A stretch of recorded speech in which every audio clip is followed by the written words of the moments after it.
Professor Lennox, maths is observable. We have never observed God.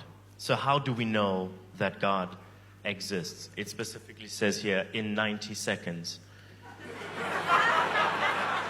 It's part of the question, John. That's a very interesting question. We have never observed that God exists in 90 seconds.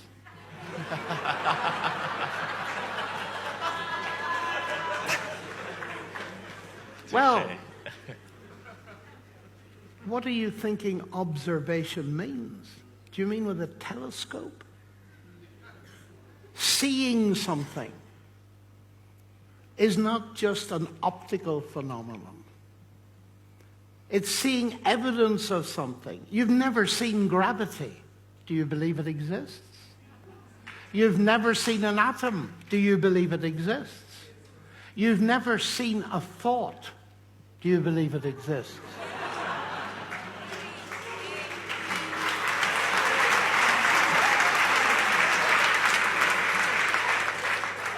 Dr. Fried, a response, if you do? Yes, I'm absolutely sympathetic to the notion that many of the things there are not straightforwardly physical, material things. I completely agree, and I think it's a terrible reductionist mistake to think that it is. I absolutely agree with that.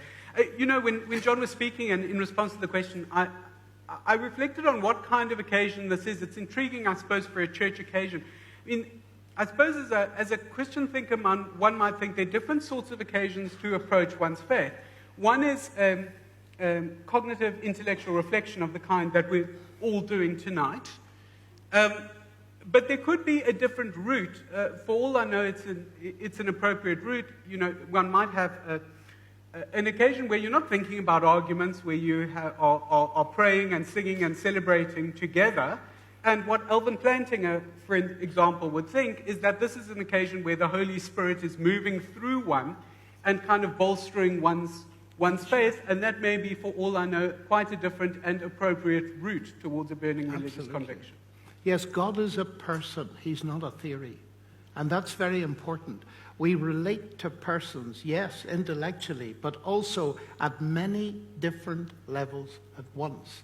And what you said is immensely important.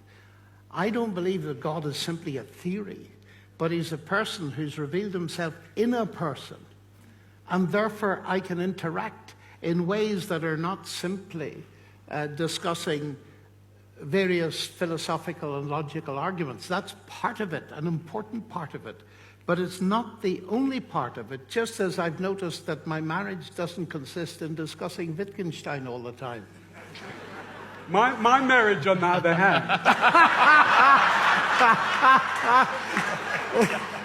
It's a very Wittgensteinian union of people.